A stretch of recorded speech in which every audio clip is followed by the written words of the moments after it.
নমস্কাৰ স্বাগতম এয়া হৈছে সুপাৰ প্ৰাইম ষ্টুডিঅ'ত মই প্ৰাঞ্চল সৰস্বতী পূজাৰ দিনা গুৱাহাটী মহানগৰীত 108 সেৱাৰ এম্বুলেন্সৰ খুন্দাত প্ৰাণ গ'ল এগৰাকী যুৱতীৰ মহানগৰীৰ কাহিলীপাৰাত সংঘটিত হৈছে এই শোকাবহ পথ দুৰ্ঘটনা মৃত যুৱতীগৰাকী বঙাইগাঁৱৰ উত্তৰ শালমৰাৰ লুনা ভৰদ্বাজ এই দুৰ্ঘটনাত গুৰুতৰভাৱে আহত অচ্যুত বৰুৱা নামৰ এজন যুৱক আহত যুৱকজনক জিএমচিএইচত ভৰ্তি কৰোৱা হৈছে এই দুৰ্ঘটনা সংঘটিত কৰি পলায়ন কৰে চালকজনে দিছপুৰ আৰক্ষীয়ে জব্দ কৰিছে বাহনখন অতি দুৰ্ভাগ্যজনক চাকৰিত যোগদান কৰাৰ কথা আছিল তাৰ আগে প্ৰাণ গ'ল এই যুৱতীগৰাকীৰ নাম লুনা ভৰদ্বাজৰ অতি শোকাবহ দুৰ্ঘটনা সংঘটিত হৈছে গুৱাহাটী মহানগৰীত 108 সেৱাৰ এম্বুলেন্সৰ খুন্দাত প্ৰাণ গ'ল এগৰাকী যুৱতীৰ সৰস্বতী পূজাৰ দিনাই এই ঘটনাই শোকাকুল অৱস্থাৰ সৃষ্টি কৰিছে মহানগৰীৰ কাহিলীপাৰাত সংঘটিত হৈছে এই শোকাবহ পথ দুৰ্ঘটনা মৃত যুৱতীগৰাকী বঙাইগাঁৱৰ উত্তৰ শালমৰাৰ লুনা ভৰদ্বাজ আনফালে এই দুৰ্ঘটনাত গুৰুতৰভাৱে আহত হৈছে অচ্যুত বৰুৱা নামৰ আন এজন যুৱক আহত যুৱকজনক জিএমচিএইচত ভৰ্তি কৰোৱা হৈছে দুৰ্ঘটনা সংঘটিত কৰি সেই বাহনখনৰ চালকে পলায়ন কৰিছিল পাছত দিছপুৰ আৰক্ষীয়ে বাহনখন জব্দ কৰিছে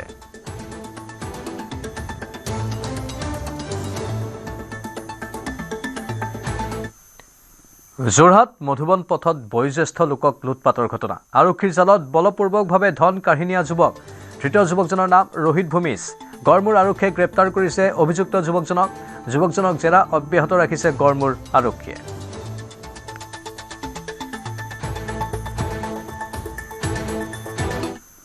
কোকৰাঝাৰৰ কাৰিগাঁৱৰ হিংসাত নিহতৰ পৰিয়ালৰ খবৰ ল'লে মন্ত্ৰী জয়ন্ত মল্ল বৰুৱাই পৰিয়াল দুটাক সাক্ষাৎ কৰি প্ৰতিটো পৰিয়ালকে মন্ত্ৰীগৰাকীয়ে প্ৰদান কৰে ৫ লাখ টকাৰ চেক শিখলা জাভলা বিস্মিত আৰু সুনীল মুৰ্মুৰ পৰিয়ালক সমবেদনা জ্ঞাপন কৰে মন্ত্ৰী মল্ল বৰুৱাই ইফালে দক্ষিণ কৰাইগাঁও প্ৰাথমিক বিদ্যালয়ৰ প্ৰাংগণত স্থাপিত আশ্ৰয় শিবিৰত উপস্থিত হৈ মন্ত্ৰী জয়ন্ত মল্ল বৰুৱাই বাসগৃহৰ বিস্তৰ ক্ষতিসাধন হোৱা ৪৪টা পৰিয়ালক ৫০,০০০ টকাকৈ আৰ্থিক সাহায্যৰ চেক প্ৰদান কৰে অঞ্চলটোত শান্তি সম্প্ৰীতি বজাই ৰাখিবলৈ ৰাইজক আহ্বান জনায় মন্ত্ৰীগৰাকীক সংগ দিয়ে বিটিচি প্ৰধান আৰু কোকৰাঝাৰ জিলা আয়ুক্ত পংকজ চক্ৰৱৰ্তীয়ে আমাৰ চৰকাৰৰ এটা সৰু সহায় এইটো আমি দি থৈ যাওঁ আৰু বাকী কি থাকিব বাকী আমি সদায় আছো কিবা নহয়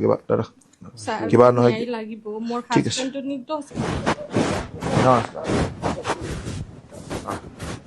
কি ক্লাছত ক্লাছ 8 তই 3 আৰু তই 1ত ভালকে পঢ়িবি দেই তো চিফে গোটেইখিনি এৰিলে অলপ লোকেলি কথা পাতি কাৰণ এইটোতো আৰু মানে হৈ গ'ল আৰু কিবা এটা নগতিক ঘটনা এটা চবেইতো কোনো বিচৰা নাই গতিকে চব এতিয়া এটা মিলা মিছা কৰি আমি চব ঠিক ঠাক কৰিব লাগিব কাৰ্তিক মাৰ্ডি চবে এতিয়া চব লগ হৈ আমি একেলগ আছো একেলগে থাকিব লাগে কোনো হেৰি হ'ব নালাগে বাকী যি আছে এইটো হ'ল ঘৰ জ্বলাৰ কাৰণে দিছো আৰু য'ত যি আছে আমাৰ এৰিয়া চাৰ্ভে কৰিব আমাৰ কাপোৰ চলিছে কাৰোবাৰ সংসদীয় ৰাজনীতি কৰি বেজাৰ লাগিছে কেইবাজনো সাংসদ আৰু প্ৰাক্তন সাংসদৰ দিল্লী এৰি এইবাৰ দিছপুৰলৈ যাবলৈ মন মেলিছে শাসক বিৰোধীৰ 11গৰাকীকৈ প্ৰাক্তন আৰু বৰ্তমানৰ সাংসদে আগন্তুক নিৰ্বাচনত প্ৰাৰ্থিত্বৰ বাবে আবেদন কৰিছে এই কেইগৰাকী ৰাজনৈতিক নেতাই সংসদীয় ৰাজনীতিয়ে আমুৱাইছে বৰ্তমান তথা পূৰ্বৰ বহু সাংসদক সাংসদ পদ এৰি বিধায়ক হোৱাৰ মন বহুজনৰ ২৬ৰ টিকটৰ দৌৰত শাসক বিৰোধীৰ 11গৰাকী সাংসদ সংসদীয় যাত্ৰা এৰি এইবাৰ বিধায়ক হোৱাৰ মন 11গৰাকীকৈ প্ৰাক্তন আৰু বৰ্তমানৰ সাংসদৰ আৰু এই সাংসদসকলে এইবাৰ প্ৰবলভাৱে দাবীদাৰ হৈ উঠিছে ২৬ৰ বিধানসভা নিৰ্বাচনৰ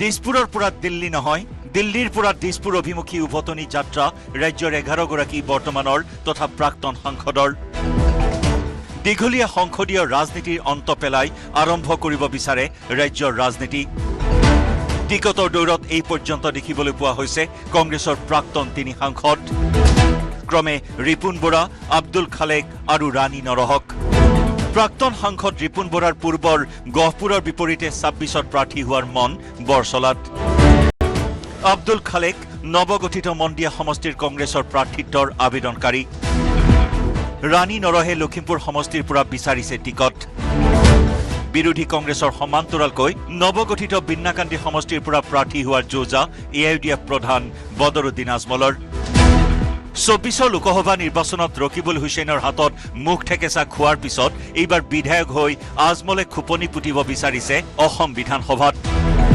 অৱশ্যে প্ৰাৰ্থিত্ব প্ৰত্যাশীৰ তালিকাত মাথো বিৰোধীৰ প্ৰাক্তন সাংসদেই নহয় শাসকীয় বিজেপিৰ বৰ্তমানৰ কেইবাজনো সাংসদৰ লগতে প্ৰাক্তন সাংসদ কেইগৰাকীমানেও বিচাৰিছে বিধানসভাৰ টিকট তালিকাত উজনিৰ তপন গগৈ ৰামেশ্বৰ তেলী প্ৰদান বৰুৱা আৰু পল্লৱ লোচন দাস বৰাকৰ ৰাজদীপ ৰয় আৰু মিছন ৰঞ্জন দাস পাহাৰীয়া জিলাৰ হৰেণ সিং বে 24 লোকসভা নিৰ্বাচনত প্ৰদেশ কংগ্ৰেছৰ সভাপতি গৌৰৱ গগৈৰ হাতত পৰাস্ত হোৱা তপন গগৈয়ে প্ৰাৰ্থিত্ব বিচাৰিছে সন্মুখৰ বিধানসভা নিৰ্বাচনত সোণাৰীৰ প্ৰাক্তন বিধায়কগৰাকীক পুনৰ উভতাই লাগে সমষ্টি বৰ্তমানৰ লখিমপুৰৰ সাংসদ প্ৰদান বৰুৱা থাকিব বিচৰা নাই দিল্লীত চিচি বৰগাঁৱৰ প্ৰাৰ্থিত্ব লাগে প্ৰদান বৰুৱাক আগন্তুক এপ্ৰিল মাহত শেষ হ'ব ৰাজ্যসভাৰ সাংসদ ৰামেশ্বৰ তেলীৰ ম্যাদ তেনে সময়ত পুনৰবাৰ তেলী সাংসদ হোৱাৰ বিপৰীতে দুলীয়াজানৰ পৰা বিধায়ক হোৱাৰ মন 2019 চনৰ পৰা 2024 চনলৈ তেজপুৰ সংসদীয় সমষ্টিৰ সাংসদ আছিল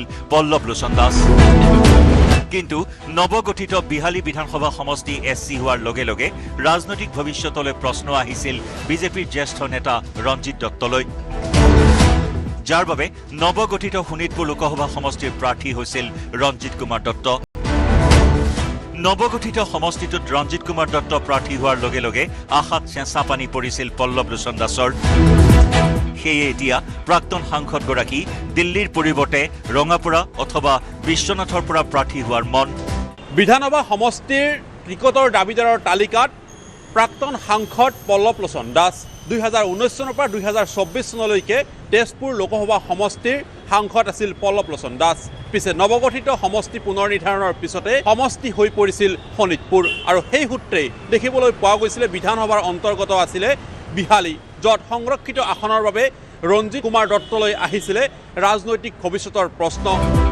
উজনিৰ 4 বৰ্তমানৰ প্ৰাক্তন সাংসদৰ সমান্তৰালকৈ বৰাক আৰু পাহাৰীয়া জিলাৰ ৰাজদীপ ৰয় মিছন ৰঞ্জন দাস আৰু হৰেণ সিং বে বিচাৰিছে 26ৰ টিকট শিলচৰ সমষ্টিৰ টিকটৰ দাবীদাৰ ৰাজদীপ ৰয় মিছন ৰঞ্জন দাসে বিচাৰিছে উত্তৰ কৰিমগঞ্জ পাহাৰীয়া জিলাৰ ৰংখাং সমষ্টিৰ প্ৰাৰ্থিত্বৰ দাবীদাৰ হৰেণ সিং বে বৰ্তমান আৰু পূৰ্বৰ এইসকল সাংসদৰ প্ৰাৰ্থিত্বৰ সমান্তৰালকৈ সকলোকে আচৰিত কৰি বিধানসভা নিৰ্বাচনত প্ৰাৰ্থী হ'ব পাৰে প্ৰদেশ কংগ্ৰেছৰ সভাপতি গৌৰৱ গগৈও বলেন ভট্টাচাৰ্যৰ report news 18 Assam north east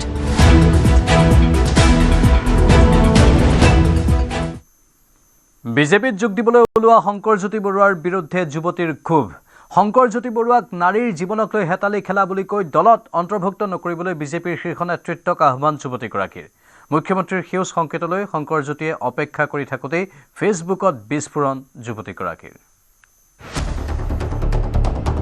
বিজেপিত যোগ দিবলৈ ওলোৱা শংকৰজ্যোতি বৰুৱাৰ বিৰুদ্ধে যুৱতীৰ ক্ষোভ ফেচবুকত যুৱতীৰ বিস্ফোৰক পোষ্ট শংকৰজ্যোতি বৰুৱাৰ বিৰুদ্ধে ভয়ংকৰ অভিযোগ ফেচবুক পোষ্টত শংকৰজ্যোতি বৰুৱাক লম্পটাখ্যা যুৱতীৰ মোৰ জীৱন ধ্বংস কৰি শংকৰজ্যোতি বৰুৱাই বিজেপিত যোগ দিবলৈ ওলাইছে বুলি পোনপটীয়া আক্ৰমণ যুৱতীৰ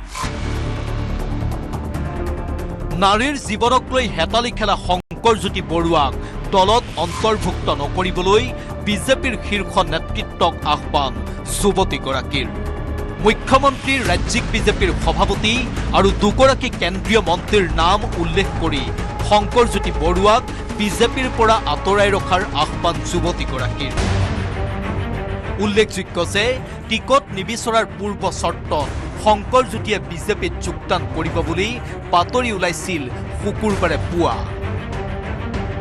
ডাভোছৰ পৰা উভতাৰ পাছতেই মুখ্যমন্ত্ৰীক সাক্ষাৎ কৰিবলৈ সাজু হৈছিল শংকৰজ্যোতি বৰুৱা শংকৰজ্যোতিৰ সৈতে বিজেপিত যোগ দিবলৈ সাজু হৈছিল আছুৰ বহু নেতা কৰ্মীও ডিব্ৰুগড়ত অমিত শ্বাহৰ উপস্থিতিত শংকৰজ্যোতি বৰুৱাই বিজেপিত আনুষ্ঠানিকভাৱে যোগ দিয়াৰ খবৰে তোলপাৰ লগাইছিল ৰাজ্য কিন্তু বিজেপিত যোগদানৰ বাবে মুখ্যমন্ত্ৰীৰ সেউজ সংকেতলৈ শংকৰজ্যোতিয়ে অপেক্ষা কৰি থাকোঁতেই ফেচবুকত বিস্ফোৰণ ঘটালে যুৱতীগৰাকীয়ে প্ৰশ্ন হয় যুৱতীয়ে নিক্ষেপ কৰা বাক্য মানে প্ৰভাৱ পেলাব নেকি শংকৰজ্যোতি বৰুৱাৰ বিজেপি গমনত নে পূৰ্বৰ দৰে তল পৰিব যুৱতীগৰাকীয়ে শংকৰজ্যোতি বৰুৱাৰ বিৰুদ্ধে অনা চাঞ্চল্যকৰ অভিযোগ Bureau Report, News 18, Assam Northeast. Saraswati পূজাৰ ব্যস্ততাৰ দিনাই মহানগৰীৰ দুখনকৈ বিদ্যালয় বোমাৰে উৰুৱাই দিয়াৰ ভাবুকি দিলে অজ্ঞাত চক্ৰই দুষ্ট চক্ৰটোৰ ভাবুকি ভৰা মেইল লাভ কৰাৰ পাছতেই হাহাকাৰ পৰিস্থিতিৰ সৃষ্টি হ'ল দিল্লী পাব্লিক স্কুল আৰু সংস্কৃতিত গুৰুকুলত বোমাতংকই জোকাৰিলে মহানগৰ আৰক্ষী আৰু প্ৰশাসনকো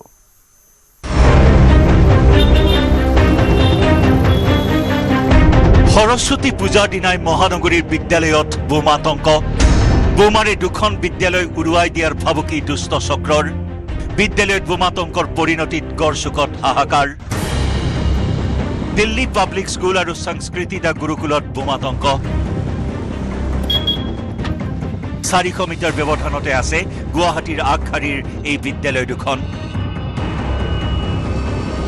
শুকুৰবাৰে সৰস্বতী পূজাৰ আয়োজনত ব্যস্ত থকাৰ মাজতে স্কুল দুখনৰ কৰ্তৃপক্ষই পালে দুষ্ট চক্ৰৰ ইমেইল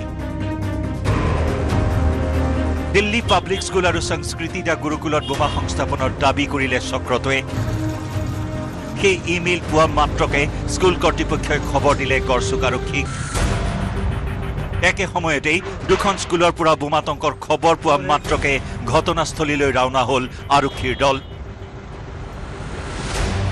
আৰক্ষীক সহযোগ কৰিলে বোমা নিষ্ক্ৰিয় কৰা বাহিনীৰ লগতে ডগ স্কোৱাডেও আৰক্ষীৰ বিশাল বাহিনীয়ে তন্নকৈ তালাচী চলালে দুয়োখন স্কুলত কিন্তু দীৰ্ঘ সময় ধৰি তালাচী চলোৱাৰ পাছতো স্কুল দুখনত উদ্ধাৰ নহ'ল বোমাজাতীয় সামগ্ৰী যাৰ বাবে আতংকৰ মাজত হস্তম হৈ সৰস্বতী পূজাভাগ সম্পন্ন কৰিব পাৰিলে স্কুল দুখনে বোমাতংকৰ মাজতো দিল্লী পাব্লিক স্কুল আৰু সংস্কৃতিতা গুৰুকুলত চলি থাকিল সৰস্বতী পূজা ছাত্ৰ ছাত্ৰী আৰু শিক্ষকৰ লগতে সৰস্বতী পূজাত অংশ ল'লে বহু অভিভাৱকে সৰস্বতী পূজাৰ দিনা দিল্লী পাব্লিক স্কুল আৰু সংস্কৃতিতা গুৰুকুলৰ দৰে দুখন আগশাৰীৰ বিদ্যালয়ত বোমা সংস্থাপনৰ দাবী কৰা চক্ৰটোৰ সন্ধানত অভিযান আৰম্ভ কৰিছে আৰক্ষীৰ চাইবাৰ সেলে বশিষ্ঠৰ পৰা উৎপল হালৈ report news 18 Assam north east Guwahati মহানগৰীৰ বিদ্যালয়ত বোমাতংকৰ আঁৰত ৰূপন কুমাৰ ধৰ শুকুৰবাৰে গুৱাহাটীৰ প্ৰতিখন ব্যক্তিগত খণ্ডৰ বিদ্যালয়লৈ ৰূপন কুমাৰ ধৰে প্ৰেৰণ কৰিছিল ভাবুকি ভৰা ইমেইল ৰূপন কুমাৰ ধৰক বিচাৰি মহানগৰ আৰক্ষী আৰম্ভ কৰিছে অভিযান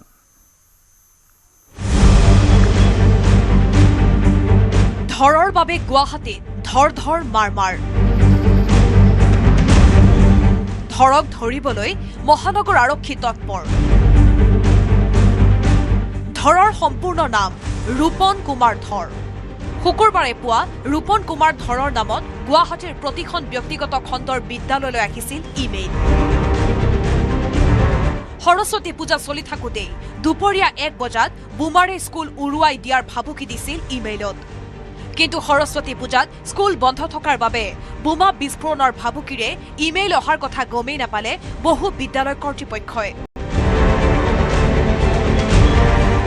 মেইলটো অফিচিয়েল মেইলটো তেওঁলোকে চোৱা চিতা কৰিছে তেওঁলোকে গম পাইছে আৰু কিছুমান স্কুলত বা কিছুমান অনুষ্ঠানত মানে শিক্ষা অনুষ্ঠানত এইটো আহিছে তেওঁলোকে চেক কৰা নাই গতিকে গম পোৱা নাই কিন্তু আমি যিবিলাকতে আমি গম পাইছোঁ আৰু তাৰ লগতে যিবিলাকত অহা না তেনেকুৱা ধৰণে অহাও নাই সেই সকলোতে আমি গৈ পেলাই আমি ভিজিট কৰিছোঁ আৰু সকলোকে আমি আশ্বস্ত কৰিছোঁ যে এনেকুৱা ধৰণৰ কোনো চিটুৱেশ্যন নাই সৰস্বতী পূজাৰ আনন্দ ম্লান কৰাৰ লক্ষ্যৰে দেশ বিৰোধী চক্ৰই বিয়পাই দিয়া আতংকত কাণ দিবলৈ স্কুল কৰ্তৃপক্ষৰ লগতে অভিভাৱকলৈ আহ্বান ডিচিপি নুমল মাহাতৰ সৰস্বতী পূজাৰ দিনাখনে এটা পৰিৱেশটো ম্লান কৰিবৰ কাৰণে তেওঁলোকে চেষ্টা চলাইছিলে এইটো সম্পূৰ্ণ ভুৱা আৰু ইয়াত কোনো ধৰণৰ যাতে আপোনালোকে এই বিষয়টোত যাতে গুৰুত্ব নিদিয়ে আৰু সমূহ ছাত্ৰ ছাত্ৰীৰ লগতে অভিভাৱকসকলে সম্পূৰ্ণ নিশ্চিতভাৱে তেওঁলোকে সেই পূজা উপভোগ কৰক ইমেইলেৰে বোমা সংস্থাপনৰ ভাবুকি দি সৰস্বতী পূজাৰ দিনা আৰক্ষীৰ লটি ঘটি কৰা ৰূপন কুমাৰ ধৰক বিচাৰি চলিছে তীব্ৰ অভিযান আৰক্ষীৰ চাইবাৰ সেলে ঠিকনা উদ্ধাৰৰ চেষ্টা চলাইছে ৰূপন কুমাৰ ধৰৰ। ৰূপন কুমাৰ ধৰক ধৰিব পাৰিলেই উৎখাত হ'ব অসম অস্থিৰ কৰাৰ চক্ৰান্ত কৰা দুষ্ট চক্ৰটো। বশিষ্ঠৰ পৰা উৎপল হালৰ report, news 18 Assam north east.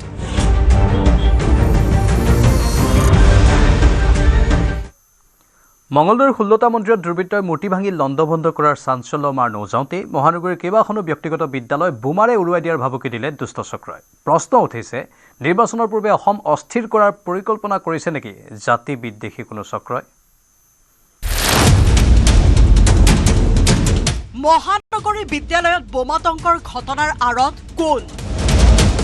আৰক্ষীৰ তদন্তত চাঞ্চল্যকৰ তথ্য। কেৱল এখন দুখন নহয়, মহানগৰীৰ বহু বিদ্যালয়লৈ আহিল বোমাৰে উৰুৱাই দিয়াৰ ভাবুকিৰে ইমেইল। আৰক্ষীৰ সন্দেহ, সৰস্বতী পূজাৰ আনন্দ ম্লান কৰিবলৈ একাংশ অসম বিদ্বেষীয়ে ৰচিছিল নেকি এই ব্লু প্ৰিণ্ট? সৰস্বতী পূজাৰ দিনাখনে এটা পৰিৱেশটো ম্লান কৰিবৰ কাৰণে তেওঁলোকে চেষ্টা চলাইছিলে। এইটো সম্পূৰ্ণ ভুৱা আৰু ইয়াত কোনো ধৰণৰ যাতে আপোনালোকে এই বিষয়টোত যাতে গুৰুত্ব নিদিয়ে আৰু সমূহ ছাত্ৰ ছাত্ৰীৰ লগতে অভিভাৱকসকলে সম্পূৰ্ণ নিশ্চিতভাৱে তেওঁলোকে সেই পূজা উপভোগ কৰক। অনুষ্ঠানত এইটো আহিছে, তেওঁলোকে চেক কৰা নাই, গতিকে গম পোৱা নাই। কিন্তু আমি যিবিলাকতে আমি গম পাইছোঁ আৰু তাৰ লগতে যিবিলাকত অহা নাই, তেনেকুৱা ধৰণে অহাও নাই, সেই সকলোতে আমি গৈ পেলাই আমি ভিজিট কৰিছোঁ আৰু সকলোকে আমি আশ্বস্ত কৰিছোঁ যে এনেকুৱা ধৰণৰ কোনো চিটুৱেশ্যন নাই। প্ৰশ্ন হয়, যদি আৰক্ষীৰ সন্দেহ সঁচা হয়, তেন্তে সৰস্বতী পূজাৰ দৰে ধৰ্মীয় অনুষ্ঠানৰ উৎসাহত কোনে চেষ্টা কৰিছিল পানী ঢলাৰ? লক্ষণীয়ভাৱে মাত্ৰ এদিন পূৰ্বে হিন্দু বিদ্বেষী এক শক্তিয়ে মঙলদৈত একেদিশাই ভাঙিছিল 16টা মন্দিৰৰ মূৰ্তি। শেহতীয়াকৈ ধৰ্মীয় সাম্প্ৰদায়িক ৰাজনীতিয়ে অসম গ্ৰাস কৰাৰ সময়ত অসমত হিন্দু বিদ্বেষী শক্তিয়ে পৰিস্থিতি বিক্ষিপ্ত কৰি তোলাৰ পৰিকল্পিত চেষ্টা চলাইছে নেকি? 26ৰ নিৰ্বাচনৰ পূৰ্বে অসম অশান্ত কৰি গৃহ বিভাগৰ মূৰৰ কামোৰণি তোলাৰ যত্ন কৰিছে নেকি এই শক্তিয়ে? মাত্ৰ 2টা দিন পূৰ্বে মহানগৰীৰ ধীৰেনপাৰাত সংঘটিত হৈছিল এক অভূতপূৰ্ব ডকাইতিৰ ঘটনা। মহিলাৰ মুখত পিষ্টল ভৰাই ধন লুটি নিয়া এই ডকাইতি কাণ্ডৰ পম খেদি আৰক্ষীয়ে বৰপেটাৰ পৰা কৰায়ত্ব কৰিছিল জেহেৰুল হক আৰু ৰাতুল মালিক নামৰ ডকাইত দুটাক। যি দুই ডকাইতে কথা পাতিছিল হিন্দী ভাষাত। হিন্দী ভাষাটো যাতে তেওঁলোকে মানে যেনেকৈ ধৰক কোনোবা চুবুৰীয়া ৰাজ্যৰ মানুহে যেনেকৈ ব্যৱহাৰ কৰে, সেইধৰণে ব্যৱহাৰ কৰি এটা তেওঁলোকে দেখাব বিচাৰিছে যে তেওঁলোকে বেলেগ ৰাজ্যৰ হয় বুলি। অসমতে থাকি অসম বিদ্বেষী শক্তিয়ে অসম অশান্ত কৰাৰ পৰিকল্পনাৰ অংশ বিশেষ নেকি এনেবোৰ ঘটনা? প্ৰশ্নবোৰে ভবাই তুলিছে বহুজনক। Bureau' report, news 18 Assam north east. ঝাৰখণ্ডৰ দেওঘৰত ভয়ংকৰ দুৰ্ঘটনা। যাত্ৰীবাহী ৰেলে মহতিয়ালে ট্ৰাকসহ কেইবাখনো বাইক। নাহৱাদি ক্ৰছিঙত সংঘটিত হৈছে এই ভয়ংকৰ ঘটনা। দৃশ্য দেখুৱাইছোঁ আপোনালোকক। ৰেল ক্ৰছিঙত এই ট্ৰাকখন আবদ্ধ হৈ পৰিছিল আৰু তাৰ পাছত ৰেলে খুন্দিয়াই গ'ল এই ট্ৰাকখনক। সৌভাগ্যৰ বিষয় যে এই ভয়ংকৰ ঘটনাত কোনো লোক হতাহত হোৱা নাই।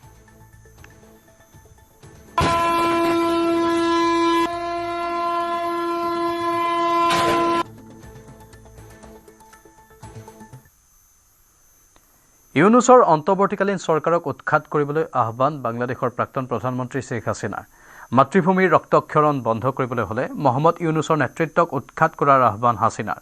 শুকুৰবাৰে নতুন দিল্লীত হাছিনাৰ পূৰ্বৰ চৰকাৰৰ সদস্যসকলে সংবাদমেল সম্বোধন কৰে। সংবাদমেলতেই এই প্ৰত্যাহ্বানমূলক অডিঅ' বাৰ্তা প্ৰদান কৰে বাংলাদেশৰ পদচ্যুত প্ৰধানমন্ত্ৰী শ্বেখ হাছিনাই। সংবাদমেলত ফোনযোগে অংশ লয় শ্বেখ হাছিনাই। নিৰাপত্তাজনিত কাৰণত তেওঁ ভিডিঅ' কলৰো আশ্ৰয় লোৱা নাছিল। হাছিনাই অন্তৱৰ্তীকালীন প্ৰশাসনক ক্ষমতাৰ প্ৰতি লোভ আৰু বিশ্বাসঘাতকতাৰ দ্বাৰা পৰিচালিত হত্যাকাৰী ফেচিষ্ট গোট বুলি অভিহিত কৰে। তেওঁ অভিযোগ কৰে যে তেওঁক ষড়যন্ত্ৰমূলকভাৱে ক্ষমতাচ্যুত কৰাৰ পিছৰে পৰা জাতিটোক অৰাজকতাই গ্ৰাস কৰিছে। প্ৰাক্তন প্ৰধানমন্ত্ৰীগৰাকীয়ে মহম্মদ ইউনুছক নিজৰ মানুহখিনিক আওকাণ কৰা বন্ধ কৰিবলৈও আহ্বান জনায়। যেতিয়ালৈকে ইউনুছৰ অবৈধ চৰকাৰ ক্ষমতাত থাকিব তেতিয়ালৈকে মুক্ত আৰু নিকা নিৰ্বাচন অসম্ভৱ বুলিও কয় হাছিনাই। আৰু ভাৰতৰ ভূমিত এয়াই আছিল আৱামী লীগৰ প্ৰথম আনুষ্ঠানিক আৰু ৰাজহুৱা সম্বোধন, য'ত আৱামী লীগৰ কেবিনেটৰ কেইবাজনো জ্যেষ্ঠ কূটনীতিবিদ আৰু প্ৰাক্তন মন্ত্ৰীয়ে অংশগ্ৰহণ কৰে। প্ৰাক্তন বৈদেশিক মন্ত্ৰী হাছান মাহমুদ আৰু প্ৰাক্তন শিক্ষামন্ত্ৰী মহিবুল চৌধুৰী নৌফেলেও অংশগ্ৰহণ কৰে এই সংবাদমেলত। ধৰ্মীয় সংখ্যালঘুসকলৰ দুৰ্দশাৰ কথাও উল্লেখ কৰা হয় সংবাদমেলত।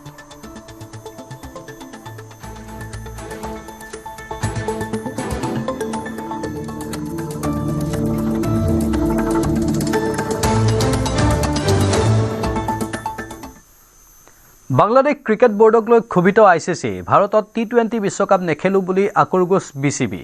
পুনৰ ভাৰতৰ বাহিৰত খেলখন হোৱাৰ পোষকতা বাংলাদেশ ক্ৰিকেট বোৰ্ডৰ। BCBয়ে আবেদন জনায়ো নাপালে কোনো সুফল। পূৰ্বেও ICCয়ে নাকচ কৰিছিল BCB অৰ্থাৎ বাংলাদেশ ক্ৰিকেট বোৰ্ডৰ প্ৰস্তাৱ। তাৰ পাছতো DRCৰ কাষ চাপে বাংলাদেশ ক্ৰিকেট বোৰ্ড। উল্লেখযোগ্য যে 2026ৰ T20 বিশ্বকাপৰ বাবে ভাৰত ভ্ৰমণ কৰিবলৈ অস্বীকাৰ কৰিছিল বাংলাদেশে। পুনৰ ICCৰ কাষ চাপিব বুলি জনাইছিল বাংলাদেশ ক্ৰিকেট বোৰ্ডে। বৃহস্পতিবাৰে ঢাকাত চৰকাৰৰ ক্ৰীড়া উপদেষ্টাৰ সৈতে হোৱা বৈঠকত বাংলাদেশ ক্ৰিকেট বোৰ্ডে T20 বিশ্বকাপ 2026ৰ বাবে ভাৰত ভ্ৰমণ নকৰাৰ সিদ্ধান্ত গ্ৰহণ কৰে। বাংলাদেশ ক্ৰিকেট বোৰ্ডৰ সভাপতি আমিনুল ইছলামৰ মতে খেলৰ পৰিকল্পনা লৈ BCB পুনৰ আন্তঃৰাষ্ট্ৰীয় ক্ৰিকেট পৰিষদলৈ যাব। শ্ৰীলংকাত খেলাৰ পৰিকল্পনা লৈ ICCৰ কাষ চাপিব বুলি উল্লেখ কৰে BCBয়ে। BCBয়ে কয়, ICC আমাক 24 ঘণ্টীয়া আল্টিমেটাম দিছিল ঠিকেই, কিন্তু এটা গ্লোবেল বডিয়ে সঁচাকৈয়ে সেইটো কৰিব নোৱাৰে। অন্যথা ICCয়ে বিশ্বকাপ চোৱা 20 কোটি লোকক হেৰুৱাব বুলি কয় BCBয়ে। এয়া ICCৰ পৰাজয় হ'ব বুলি উল্লেখ কৰে বাংলাদেশ ক্ৰিকেট বোৰ্ডে। ICCয়ে শ্ৰীলংকাত T20 বিশ্বকাপ খেলাৰ সুযোগ দিব বুলি আশাবাদী বাংলাদেশ।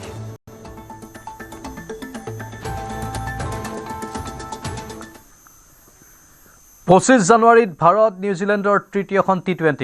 বৰ্ষাপাৰাত মুখামুখি হ'ব ভাৰত নিউজিলেণ্ড। শনিবাৰে বিয়লি 5 বজাত গুৱাহাটীত উপস্থিত হ'ব দুয়োটা দল। কোনো ধৰণৰ আগতীয়া অনুশীলনত ভাগ নলয় দল দুটাই। ইতিমধ্যে শৃংখলাত 1-0 অগ্ৰগতি লাভ কৰিছে ভাৰতে।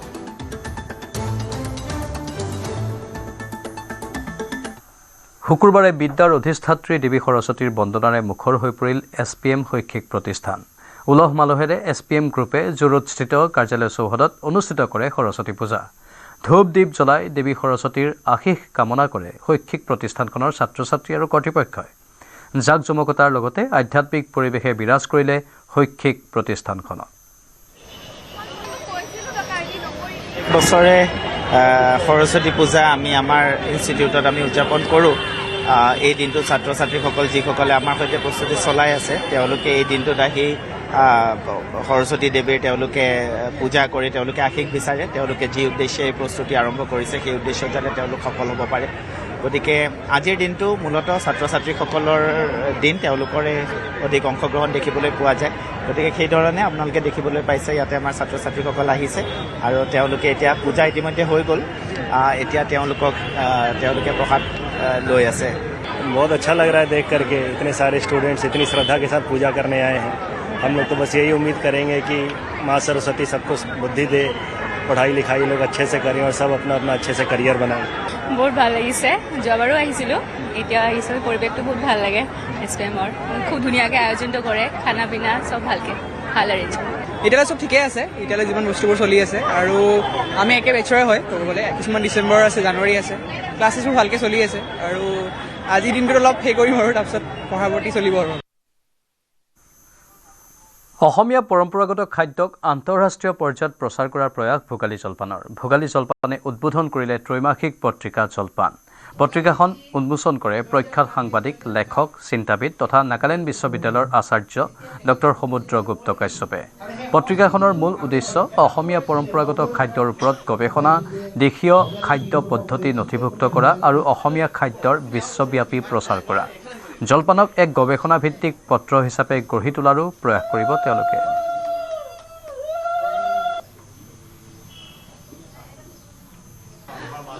আপোনালোকৰ সহযোগত ভোগালী জলপানে আজি 29টা বছৰত ভৰি দিবলৈ সক্ষম হৈছেহি আৰু এই বিগত বছৰত আমাৰ লক্ষ্য আছিল যে আমাৰ অসমীয়া পৰম্পৰাগত খাদ্যক কেনেকৈ আমি বিশ্ব দৰবাৰত প্ৰতিষ্ঠিত কৰিব পাৰোঁ।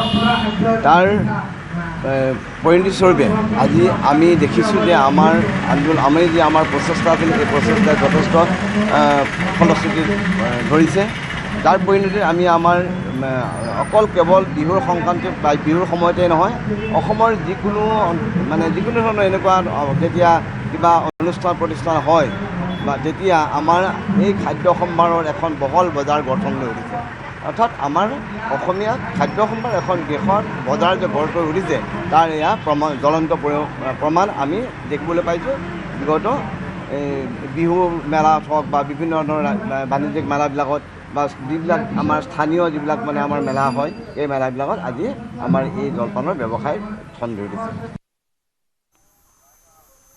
WPLত পুনৰ অসম কন্যা জিন্তিমণি কলিতাৰ স্থান লাভ গুজৰাট জায়াণ্টছ দলত অন্তৰ্ভুক্ত অসমৰ জিন্তিমণি চলিত WPLৰ বাকী মেচসমূহৰ বাবে জিন্তিমণিক দলত অন্তৰ্ভুক্তি কৰা হৈছে আঘাতপ্ৰাপ্ত হোৱাৰ বাবে দলৰ পৰা বাহিৰ হ'ল তিতাছ সাধুৰ স্থানত জিন্তিমণিক দলত অন্তৰ্ভুক্ত গুজৰাট জায়াণ্টছৰ WPL 2026ৰ নিলামত আনচোল্ড হৈ ৰৈছিল জিন্তিমণি কলিতা চলিত WPLৰ বাবে এতিয়া জিন্তিমণিৰে 10 লাখ টকাৰ চুক্তি কৰিছে গুজৰাট জায়াণ্টছে পূৰ্বে WPLত মুম্বাই ইণ্ডিয়ানছৰ হৈ খেলিছিল জিন্তিমণি কলিতাই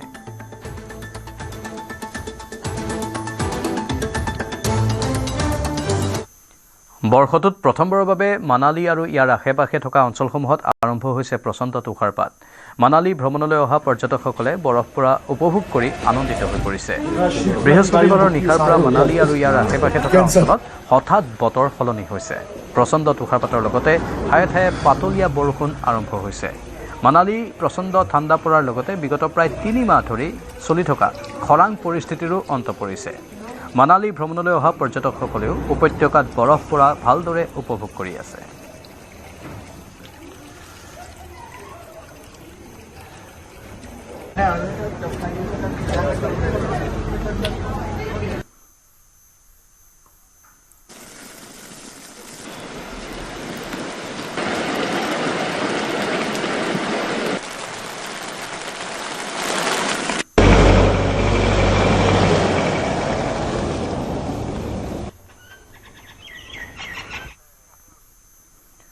পুনৰ অসম ভ্ৰমণলৈ আহিব প্ৰধানমন্ত্ৰী নৰেন্দ্ৰ মোদী 15 ফেব্ৰুৱাৰীত প্ৰধানমন্ত্ৰীগৰাকীয়ে মুকলি কৰিব গুৱাহাটী উত্তৰ গুৱাহাটী সংযোগী দলং এই কথা জনালে মুখ্যমন্ত্ৰী হিমন্ত বিশ্ব শৰ্মাই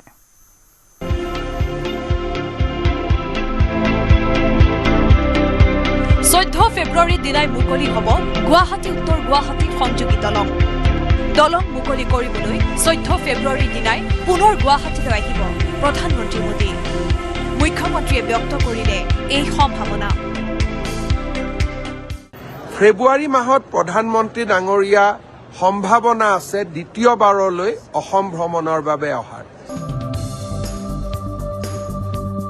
মহাবাহু ব্ৰহ্মপুত্ৰ নদীৰ ওপৰত থকা দলঙৰ তালিকাত এখন দলঙৰ নাম সন্নিৱিষ্ট হোৱাৰ পথত গুৱাহাটী উত্তৰ গুৱাহাটী সংযোগী এই দলঙৰ নামকৰণ কৰা হৈছে কুমাৰ ভাস্কৰ বৰ্মা সেতু ইতিমধ্যে মুকলি কৰা হৈছে দলংখনৰ সৈতে সংযুক্ত কৰা দক্ষিণ পাৰৰ বৃহৎ এলিভেটেড কৰিডৰ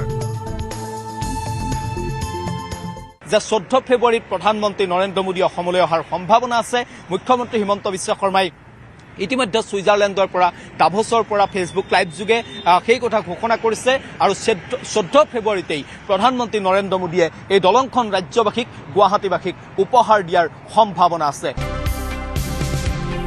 ফেব্ৰুৱাৰী মাহৰ মাজভাগত প্ৰধানমন্ত্ৰীৰ হাতেৰে দলংখনৰ মুকলি কৰাৰ কথা ইতিমধ্যে প্ৰকাশ কৰিছে মুখ্যমন্ত্ৰী ডক্টৰ হিমন্ত বিশ্ব শৰ্মাই 14 ফেব্ৰুৱাৰী তাৰিখে প্ৰধানমন্ত্ৰী নৰেন্দ্ৰ মোদী ডাঙৰীয়া গুৱাহাটীলৈ আকৌ এবাৰ অহাৰ সম্ভাৱনা আছে 14 ফেব্ৰুৱাৰী তাৰিখে তেখেত গুৱাহাটীলৈ আহিলে গুৱাহাটী উত্তৰ গুৱাহাটীৰ মাজত সংযোগী ব্ৰহ্মপুত্ৰৰ ওপৰৰ বিশাল দলংখন তেখেতে উদ্বোধন কৰিব 3030 কোটি টকাৰ ব্যয় সাপেক্ষে নিৰ্মাণ হৈছে দলংখন 6 লেন বহল আৰু 1.24 কিলোমিটাৰ দীঘল হ'ব দলংখন ইতিমধ্যে 95% কাম সমাপন হৈছে দলংখনত থকা 132 ডাল বিশেষ কেবুলে দূৰৈৰ পৰাই শুৱনি কৰি তুলিছে দলংখনক সংস্থাপন কৰা হৈছে 132 ডাল এক্সট্ৰা ড'জ কেবল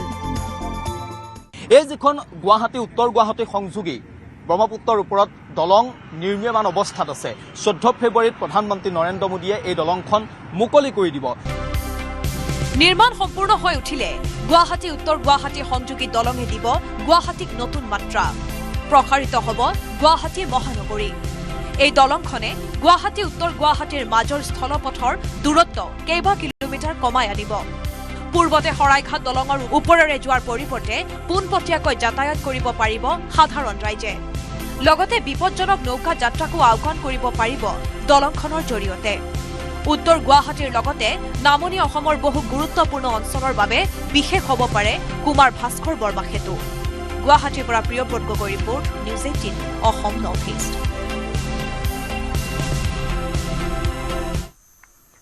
দিল্লীত ৭৭ সংখ্যক গণৰাজ্য দিৱসৰ কাৰ্যসূচীত উদ্ভাসিত হ'ব অসমৰ ধুবুৰী আচাৰকান্দিৰ টেৰাকোটা শিল্পকলা দিল্লীৰ কৰ্তব্য পথত আচাৰকান্দিৰ পৰম্পৰাগত শৈলীক সুন্দৰকৈ উপস্থাপন কৰা হ'ব আত্মনিৰ্ভৰ ভাৰতৰ মনোভাৱ লৈ আগবঢ়া আচাৰকান্দিৰ শিল্পীসকলৰ নিপুণতা প্ৰত্যক্ষ কৰিব সমগ্ৰ দেশবাসীয়ে দেশৰ ৩০টা নিৰ্বাচিত শিল্পৰ মাজত এইবাৰ গণৰাজ্য দিৱসত স্থান পাইছে আচাৰকান্দিৰ এই টেৰাকোটা শিল্পকলাই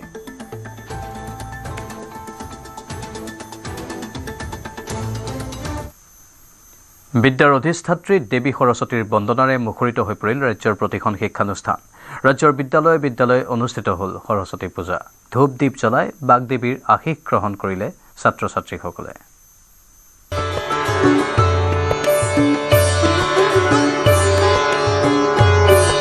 সৰ্বত্ৰ সৰস্বতীৰ অৰ্চনা বাগদেৱীৰ বন্দনাত বিভোৰ বহুজন মন্ত্ৰোচ্চাৰণেৰে মুখৰিত হ'ল ৰাজ্যৰ প্ৰতিখন শিক্ষানুষ্ঠান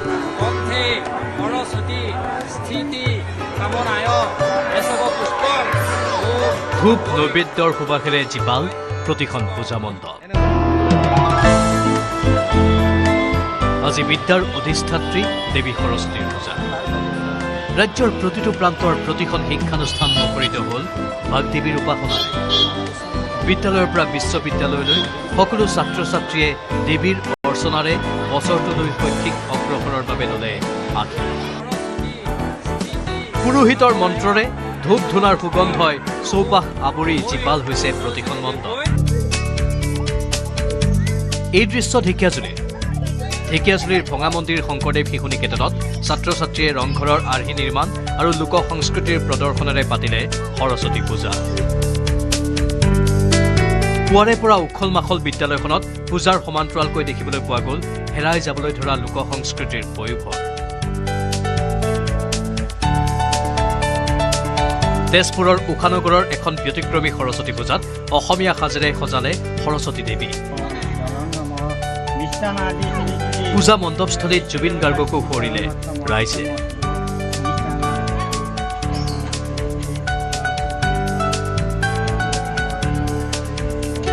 ঐতিহ্যমণ্ডিত কটন বিশ্ববিদ্যালয় সন্দিকৈ ছোৱালী মহাবিদ্যালয়তো দেখিবলৈ পোৱা গ'ল একেই পৰিৱেশ দেৱীক পূজা আগবঢ়াবলৈ সাজি কাচি আহিল গাভৰু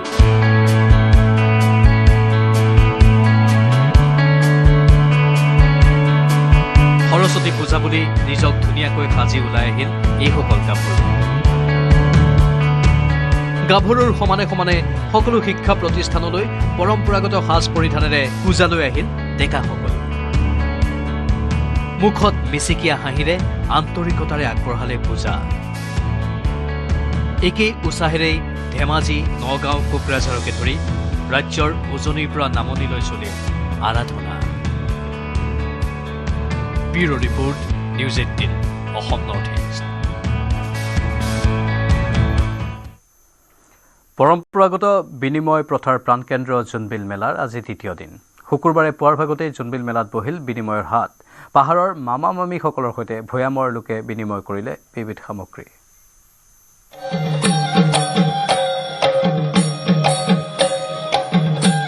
যাওঁতি যুগীয়া পৰম্পৰাৰে আজি জোনবিল মেলাৰ দ্বিতীয় দিন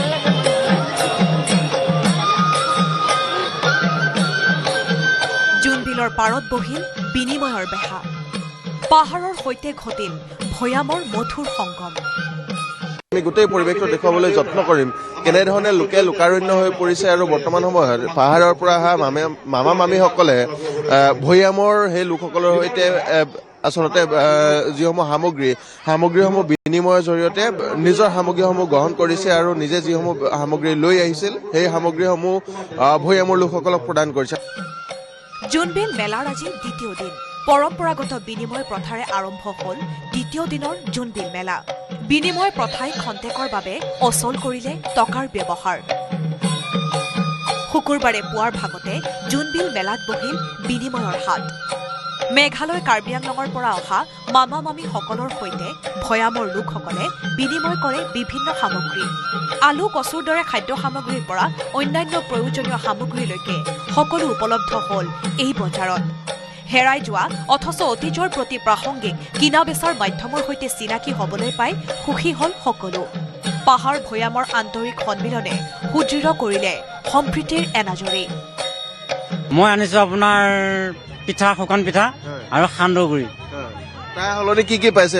তাৰ বিনিময়ত আপোনাৰ পাইছোঁ আদা, হালধি, ৰঙালাও, তাৰপিছত জলকীয়া আৰু লগতে আপোনাৰ কচু। ৰঙালাও লৈছোঁ, হালধি লৈছোঁ, আদা লৈছোঁ, কচু লৈছোঁ, জলকীয়া লৈছোঁ আৰু গোটেই বস্তু। আপোনালোকে কি আনিছিল? সান্দহ আনিছোঁ আৰু পিঠা আনিছোঁ। বজাৰ শেষ হোৱাৰ পাছতে সমজুৱা মৎস্য চিকাৰেৰে আনন্দ ল'লে লোকসকলে। সমান্তৰালভাৱে অনুষ্ঠিত হয় কুকুৰা যুঁজৰ প্ৰতিযোগিতা। মধ্য অসমৰ 21গৰাকী ৰজাৰ উপস্থিতিত বাৰেৰহণীয়া সাংস্কৃতিক অনুষ্ঠানেৰে জীপাল হয় আজিৰ জোনবিল মেলা। যুদ্ধ পদ্ধতিৰ লগতে বিভিন্ন লোকনৃত্য আৰু লোকাচাৰ প্ৰতিফলিত হয় সাংস্কৃতিক অনুষ্ঠানত। ইফালে বিয়লি ভাগলৈ পৰম্পৰাগতভাৱে আয়োজিত হয় ৰাজ দৰবাৰ। উপস্থিত থাকে অসম চৰকাৰৰ মন্ত্ৰী পীযুষ হাজৰিকা। অনুষ্ঠানতে মন্ত্ৰীগৰাকীয়ে তিৱা ৰজাসকলক বাৰ্ষিক ৰাজ ভাত্তা প্ৰদান কৰে। আমাৰ চৰকাৰৰ তৰফৰ পৰা আমাৰ শ্ৰদ্ধাৰ মধ্য অসমৰ তিৱা ৰজাসকলক যি ভাত্তা দিয়া হয় সেই ভাত্তা প্ৰদান কৰিলোঁ। আমাৰ চৰকাৰে সিদ্ধান্ত লৈছিলোঁ 5 কোটি টকা আমি ইয়ালৈকে দিম, অতি সোনকালে দিয়াৰ ব্যৱস্থা কৰা হ'ব স্থায়ী প্ৰকল্প নিৰ্মাণৰ কাৰণে। মুখ্যমন্ত্ৰী ডাঙৰীয়াৰ বিশেষ আগ্ৰহত আমি 1 কোটি টকা খৰচ কৰি এই মেলাস্থলী আমি ব্যক্তিগত মানুহৰ পৰা ক্ৰয় কৰি মেলা সমিতিক দিবলৈকে সক্ষম হৈছিলোঁ। পৰম্পৰাৰ ভাজে ভাজে সংস্কৃতি সিঁচি এইদৰেই জীপাল হৈ পৰে জোনবিল মেলা। কেমেৰাত প্ৰভাত সিঙৰ সহযোগত জাগিৰোডৰ পৰা অজয় পাল আৰু প্ৰিয়ব্ৰত গগৈৰ report, news 18 Assam north east.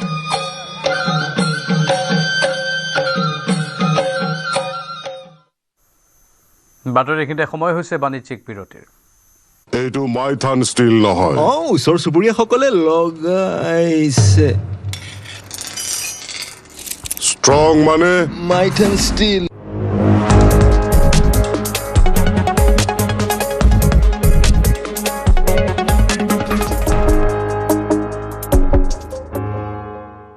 এইটো মাইথান ষ্টীল নহয়। ওচৰ চুবুৰীয়াসকলে লগাইছে। ষ্ট্ৰং মানে মাইথান ষ্টীল। মিয়াই বেচিলে ধুবুৰীৰ ঐতিহ্যমণ্ডিত মন্দিৰৰ মাটি। 360 বছৰ পুৰণি মন্দিৰৰ মাটি বিকি বাংলাদেশলৈ পলাল মিয়া দালাল। বাংলাদেশী মিয়াৰ অটপালিয়ে সীমা চেৰাই গ'ল ধুবুৰীত। গোপনে অসম সোমাই 360 বছৰীয়া পুৰণি মন্দিৰৰ 4 বিঘা মাটি বিক্ৰী কৰি দুটা মিয়াই বাংলাদেশলৈ পলাই যোৱা ঘটনাত হতচকিত আচাৰকান্দিৰ বাসিন্দা। 360 বছৰৰ ওপৰত পৰা এটা শ্মশান চলি আছে। তেতিয়া শ্মশানত 4 বিঘা বিলৰ মাটি আছিল, 5 বিঘা। আৰু এতিয়া কিমান আছে? এতিয়া বৰ্তমানে 1 বিঘা 2 কাঠা 8 লেচন, মানে প্ৰায় 1.5 বিঘা মাটি শ্মশানৰ নামে ৰেকৰ্ড হৈছে। আচাৰকান্দিৰ 360 বছৰীয়া ঐতিহাসিক শ্মশান মন্দিৰৰ মাটি বিক্ৰী কৰি বাংলাদেশলৈ পলোৱা দালাল দুটাৰ নাম ৰম্বু বেপাৰী আৰু জামাল বেপাৰী। ৰংগু বেপাৰী, জামাল বেপাৰী তেওঁলোকৰ নামে ৰেকৰ্ড কৰি বিক্ৰী কৰি দিয়ে বাংলাদেশ গুচি গৈছে। এইটো মন্দিৰ কি আছে? মন্দিৰটো আছে কিন্তু অনেক ঝঞ্ঝাটৰ ভিতৰত 1903 কোনোবাই কালী মূৰ্তিটো ভাঙি দিয়ে, মন্দিৰটো ভাঙি দিয়ে। তেতিয়াহে আমি গম পাওঁ যে এইটো শ্মশানৰ নামত ৰেকৰ্ড হোৱা নাই। নৈৰ পথেৰে অসমত সোমোৱা বাংলাদেশী দুটাক দুৰ্দশা দেখি ঘৰ সাজিবলৈ মাটি এটুকুৰ দিছিল স্থানীয় লোকে। কিন্তু মূৰ গুজিবলৈ মাটি এটুকুৰ পোৱাৰ পাছত ৩৬০ বছৰীয়া ঐতিহাসিক মন্দিৰৰ মাটি বিক্ৰী কৰাৰ দুঃসাহস কৰিলে দুই বাংলাদেশীয়ে। এই যে 5 বিঘা মাটি, এটা 5 বিঘা মাটিটো শ্মশানৰ নামত হ'ব লাগে, ৰেকৰ্ড হ'ব লাগে। 1.5 বিঘা দিছে, বাকীটো হ'ব লাগে। কিন্তু যিবিলাক মানুহ ৰৈছে তেওঁলোক বিক্ৰী কৰি হেৰি গুচি গৈছে বাংলাদেশ। চৰকাৰে চকু দিয়ে নে ইয়াতে? আহিছেনে? চৰকাৰৰ ফালৰ পৰা আগৰ MLA আহিছিলে। ৩৬০ বছৰীয়া আছাৰকান্দি শ্মশান মন্দিৰৰ মুঠ মাটিকালি আছিল 5 বিঘা। এতিয়া মন্দিৰৰ নামত আছেগৈ মুঠ 1 বিঘা 2 কঠা 8 লেচা মাটি। ধুবুৰীৰ পৰা আপোন ঘৰলৈ ফুৰিবলৈ অহা সুবল চন্দ্ৰ দাসে উদ্ধাৰ কৰিলে বাংলাদেশীয়ে মন্দিৰৰ মাটি বেচাৰ ভয়ংকৰ কাহিনী। শ্মশানৰ অৱস্থা খুব পুতৌ লগা। কিয়নো আপোনালোকে কি বিচাৰে এতিয়া? চৰকাৰীভাৱে এই মাটিখিনি বিচাৰোঁ আমি। এই যে 5 বিঘা মাটি, এটা 5 বিঘা মাটিটো শ্মশানৰ নামত হ'ব লাগে। প্ৰশ্ন হয়, বাংলাদেশীয়ে বিক্ৰী কৰা আছাৰকান্দিৰ ৩৬০ বছৰীয়া ঐতিহাসিক শ্মশান মন্দিৰৰ মাটি উভতাই আনিব পাৰিবনে ধুবুৰী জিলা প্ৰশাসনে? Bureau report, news 18, Assam north east. হৈ থাকে বিয়া ঘৰটো কেতিয়াবা নিজৰ খুৰাকক মাতিবলৈ পাহৰি যায়। এইটো বিয়া পাতিলেও হয়, দেৰিকে মাতে। ইটা ভাটা মালিকে পুৰা চেষ্টা কৰে ইটাবিলাক মানে সব ভাল হওক, তাৰ ভিতৰত পুৰা ইটা ওলাই নোলায়। অসম প্ৰদেশ কংগ্ৰেছৰ প্ৰাক্তন সভাপতি, নিখিল ভাৰত কংগ্ৰেছ কমিটিৰ সম্পাদক, বিহপুৰীয়া সমষ্টিৰ দুবাৰৰ বিধায়ক, এইগৰাকী কংগ্ৰেছ নেতা পিছে গৃহ জিলাতে উপেক্ষিত। গৃহ জিলা লখিমপুৰৰ পথালি পাহাৰত 23 জানুৱাৰীত 4খনকৈ জিলাৰ কৰ্মী সামৰি কংগ্ৰেছৰ মাণ্ডলিক কৰ্মী সন্মিলন। এইখন সন্মিলনলৈ অনিমন্ত্ৰিত হৈ ৰৈছিল অসম প্ৰদেশ কংগ্ৰেছৰ প্ৰাক্তন সভাপতি ভূপেন বৰা। কেন্দ্ৰীয় তথা প্ৰদেশ কংগ্ৰেছৰ কেইবাগৰাকীও নেতা উপস্থিত থাকিবলগীয়া সভাখনত ভূপেন বৰা উপেক্ষিত হোৱাৰ বাতৰি সম্প্ৰচাৰ হ'ল সংবাদ মাধ্যমতো।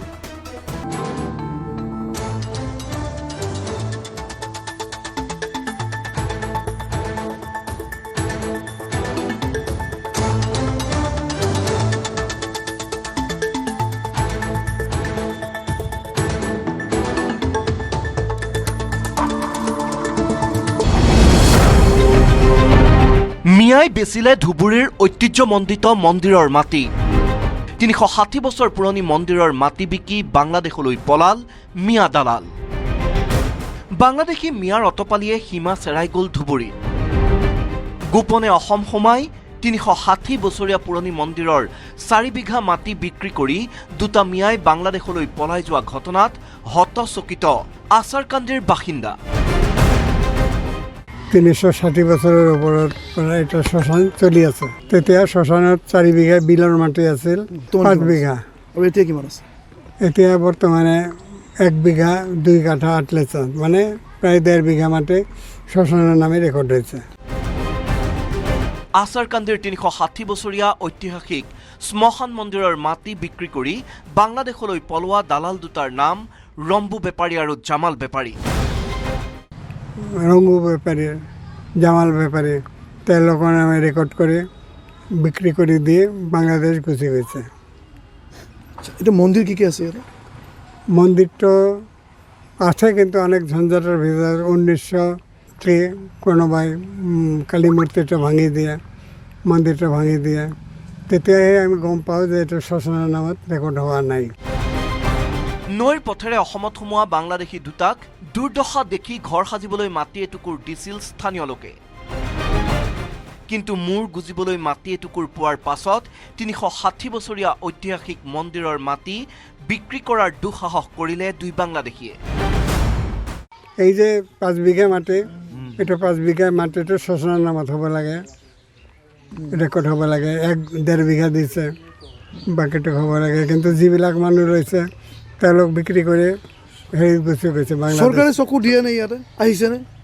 চৰকাৰৰ ফালৰ পৰা আগৰ MLA আহিছিলে। ৩৬০ বছৰীয়া আছাৰকান্দি শ্মশান মন্দিৰৰ মুঠ মাটিকালি আছিল 5 বিঘা। এতিয়া মন্দিৰৰ নামত আছেগৈ মুঠ 1 বিঘা 2 কঠা 8 লেচা মাটি।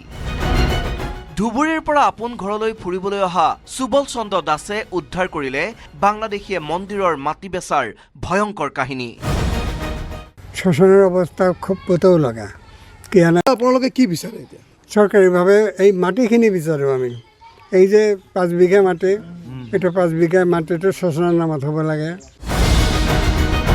প্ৰশ্ন হয়, বাংলাদেশীয়ে বিক্ৰী কৰা আছাৰকান্দিৰ 360 বছৰীয়া ঐতিহাসিক শ্মশান মন্দিৰৰ মাটি উভতাই আনিব পাৰিবনে ধুবুৰী জিলা প্ৰশাসনে?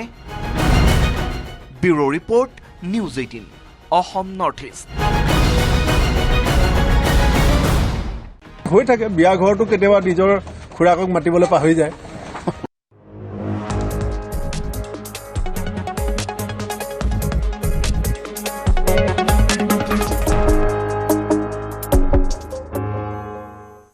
আপুনি চাই আছে ছুপাৰ প্ৰাইম।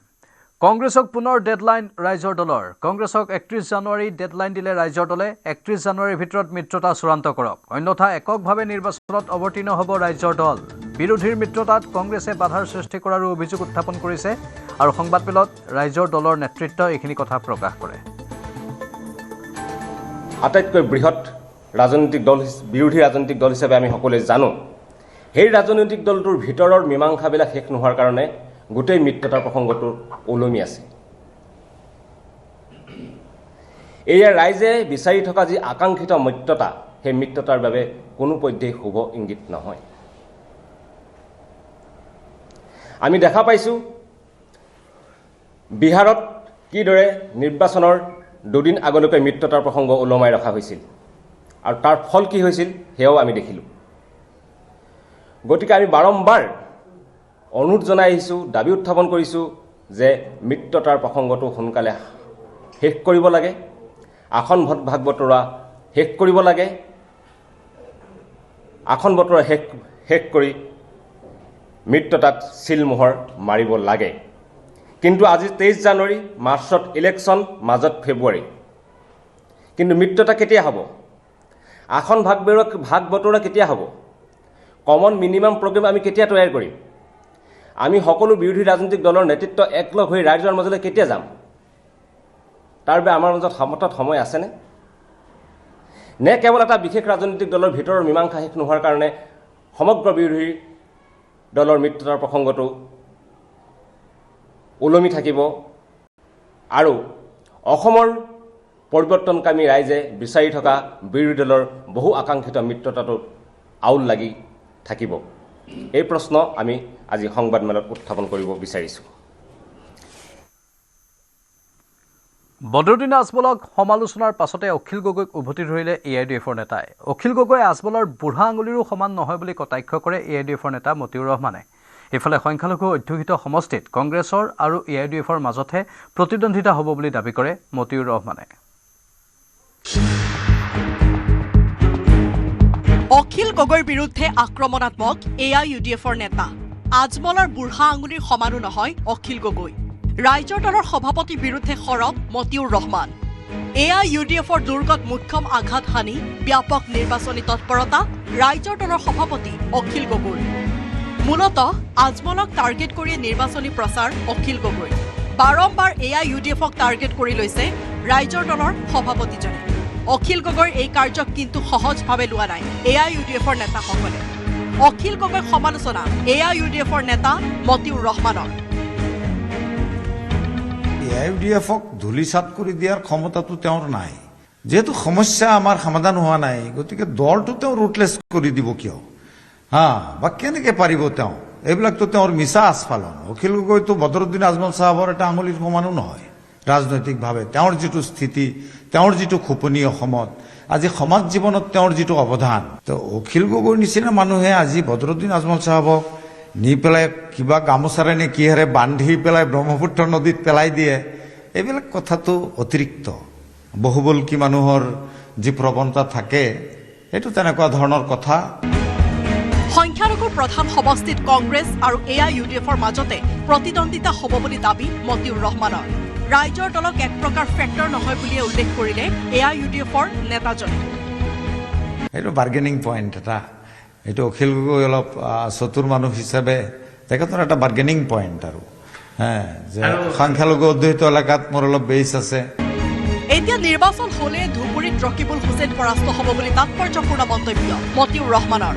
ৰকিবুল হুছেইনক এইবাৰ ধুবুৰী ৰাইজে প্ৰত্যাখ্যান কৰিব বুলি মন্তব্য।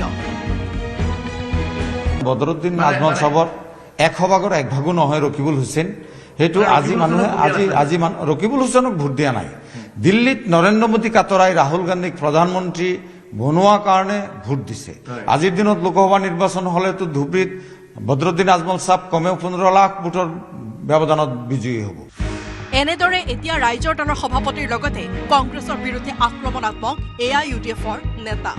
নগাঁৱৰ পৰা নীলোৎপল বৰাৰ report, news 18 Assam north east. এয়া আছিল আজি ছুপাৰ প্ৰাইম। নমস্কাৰ। এইটো মাইথান ষ্টীল নহয়। ওচৰ চুবুৰীয়াসকলে লগাইছে। ষ্ট্ৰং মানে